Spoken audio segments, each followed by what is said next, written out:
Have you ever wondered if you're ever going to have fun again if you don't drink? My guest today is going to prove all of that wrong. Welcome to the Sober Life Rocks podcast. You may have made the decision not to drink alcohol, or at the very least, not at work-related events. Whether you've never been a drinker, are in recovery, or made a health-related decision, we see you, and you are not alone. In today's world, networking, socializing, and celebrations often happen over drinks, and the struggle can be real. Through this podcast, we're changing that narrative. We're here to create a community where individuals like you, who choose not to drink or drink less, can find camaraderie, support, and practical advice. Elijah Desmond, welcome to the Sober Life Rocks podcast. Happy to be here. I've been wanting to have you come on for so long. Yes. So I'd love it if you would start just by telling the audience kind of who you have been in the past. Yep. Like when I first saw you, you were throwing these epic parties and, people in the hot tubs and the booze everywhere. So just walk me through kind of like your party scene and how you brought that into education. Yep, absolutely. So first off, I thought personally, thank you for having me, by the way. I thought that dentistry was kind of boring. And 10 plus years ago, I graduated from Ohio State University in 15. I'm a dental hygienist, and I love having fun. I love having fun to this day. It's a little bit different than it used to be, but I wanted to bring fun into dentistry, and I did that by creating events like Smiles at Sea, where, yes, we are dancing, we're laughing, we're singing, and we're in the hot tub having the time of our life. So what is Smiles at Sea? So Smiles at Sea is a dental conference on a cruise ship. And it basically mixes fun and education, and you get to go on vacation. So I first saw Elijah, and I saw these things, and I thought to myself, as a sober woman, like, that's just not going to be for me, because the whole thing was centered around, like, party, party, party. But I've watched you, and I've watched the evolution of you, and about a year ago, you and I were talking, and you started DJing. Yes. So talk to me about like what happened in the evolution of Elijah. Yes, absolutely. So I think I want to start with you can party like a rock star sober. I'll start by saying that party could be looked at as a bad word. I will always be a party boy. However, I might not be drinking. I went to Scratch Academy for 2.5 years to be a battle DJ. There's a longer story behind that, but just know I love music. And when I did that, came probably less than a year of me like going to be a battle DJ. I started going to conferences before I graduated. So 1.5 years of experience I had when I graduated. And I would go and ultimately I would have drinks. And I thought the more I drank, the better that I played and the more fun that I had. And the next day I'd have a hangover. I'm actually a really fun person whenever I'm drinking, but I'm fun when I'm sober. And I thought that I had played better whenever I was having drinks. Yeah. And I would never harm anybody. I was never one of those people that's falling off the stage, but you pretty much would always see me with a drink, getting wild when I was DJing or just having fun. So I had this aha moment. It was actually about October, not last year, the year before. So it's been about 1 year and 3 months or so. And the aha moment is like I'm drinking a lot. And I'm actually like, I have a high tolerance. So I'll be around my friends that maybe they were littler than me, or maybe they didn't drink that much. And I would be 5 or 6 drinks in, really almost sober, because that's my tolerance. And they would be under the table. And I thought, man, if I keep treating my body like this, I'm going to live less years. My body can't handle this amount of drinks. And I decided that I actually would stop having drinks for a while, only to have a lower tolerance, which is crazy. But I love that reason, though. But I knew it's not healthy for me. I didn't have a drinking problem, per se.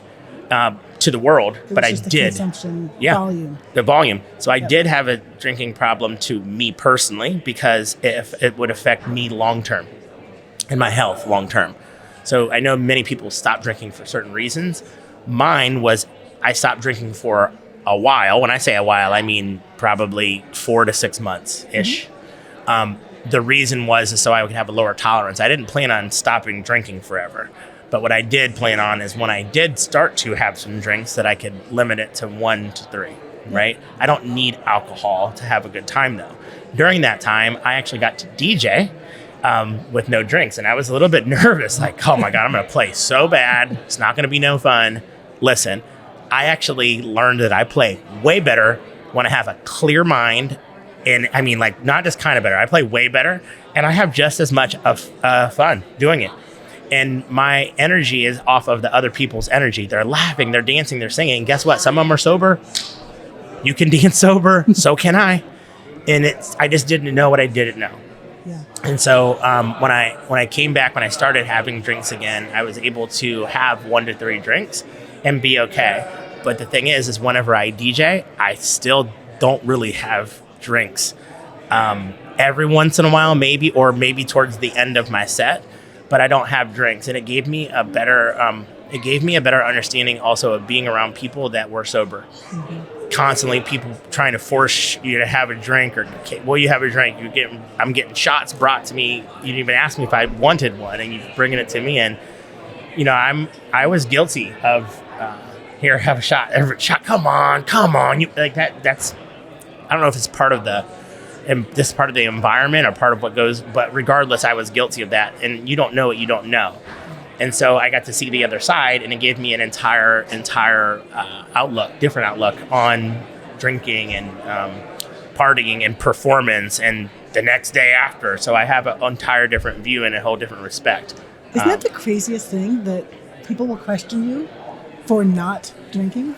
I don't think that it's crazy, actually. I think that it's ignorance because they just don't know.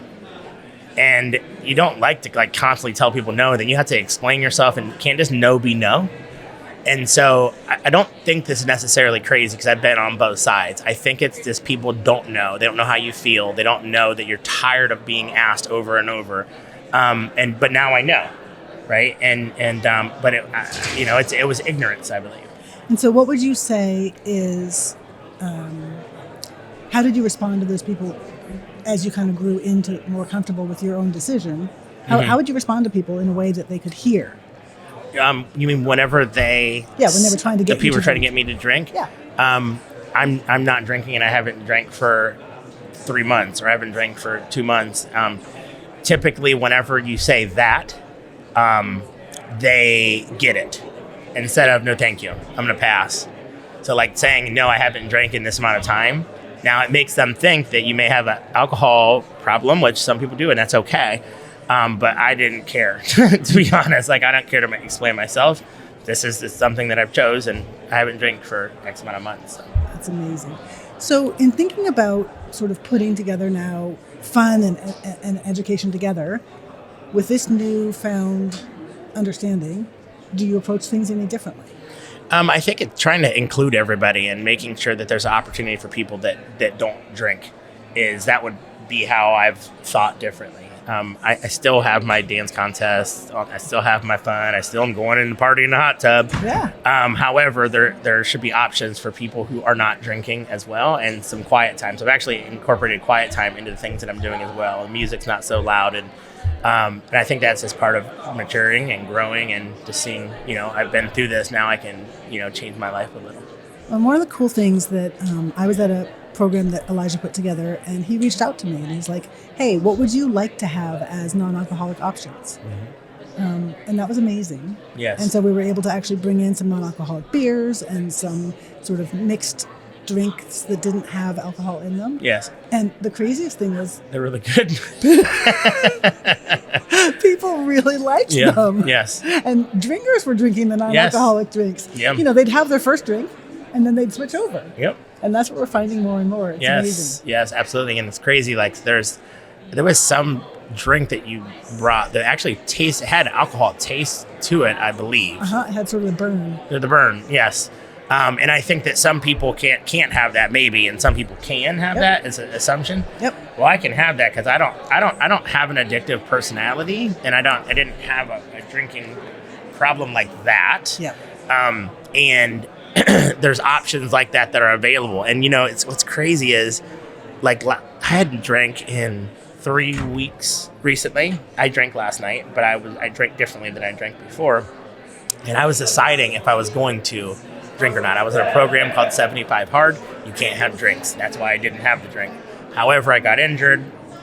Long story short is, if when I went to that karaoke bar, there was the drinks that you had provided, I am very confident that I would have actually had that drink instead.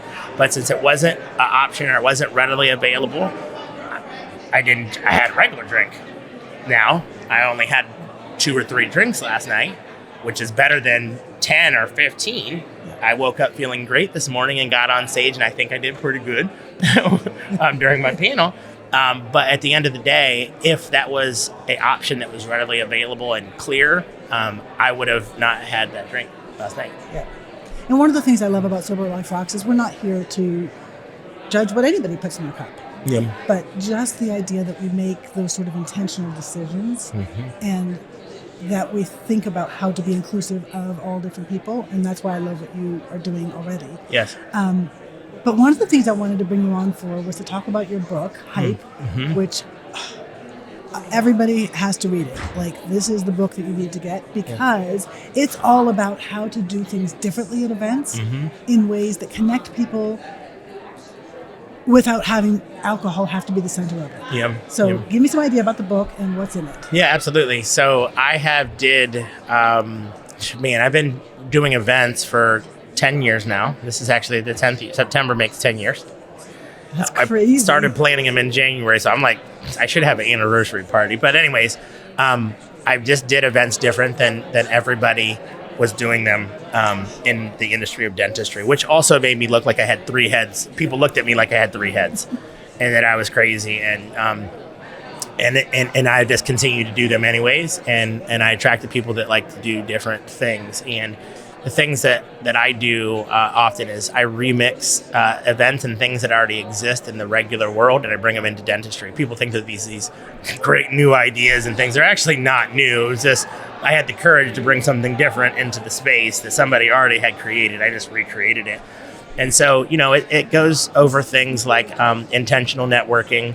It goes over things like having very different venues, like, abandoned amusement parks and warehouses and just completely different scavenger hunts. Yes, completely out of the box type of events, and things that I have done, things that I have not done, but I've seen other people do, and making them fun and profitable.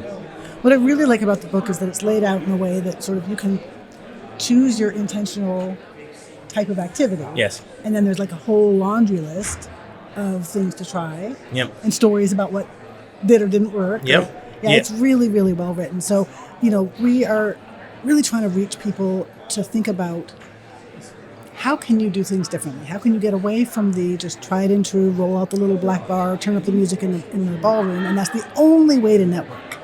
So Hype is a book that totally turns all that on its ear. It's across all industries. It doesn't matter about it being dental or not. You just happen to try it out in dental. That's right. All industries. And I've worked outside of dentistry in multiple events, from big festivals, music festivals on cruise ships, events like this at PodFest, massive entrepreneur events with entrepreneur organization.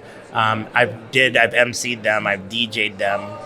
I have got to know the event world, I would say, better than most 37-year-olds in a fast time. And I understand technology, I understand innovation, I appreciate change, I love the pivot. And I decided to tell the world everything that I knew. And the cool thing is I've actually never read a book, like read it and retained it, because I have a learning disability. And instead, I actually just started less than a year ago listening to audiobooks. And I was able to actually listen to my book on this app called Speechify. And guess who read it to me? Snoop Dogg read me my own book, which is pretty cool. That's awesome. Yes. So that's cool. So the other thing about the book is that it's not just for gigantic conferences. Right. It can be for somebody just running a team meeting. It can be for a end of the year party. It can be for all kinds of things. So, Yes. so this is something for everybody. Yes, it's something for everybody. And in any industry, it could be small, very large conferences, trade shows, events, retreats, you name it. And the book is called Hype. Yep. Yes, the book is called Hype. So And the main thing is we're all about putting together professional networking in a way that doesn't rely on alcohol. correct. And you nailed it. Thank you. So I'm going to put all the information about how to read the book, how to contact Elijah, all the things that he's involved with, including his latest business, Dental Pitch Brokerage. Yes. And we will make sure that people know how to find you. Okay. Thank you so much. Thank you for being here at this special event at Podfest. Yes. Thanks for having me. Okay.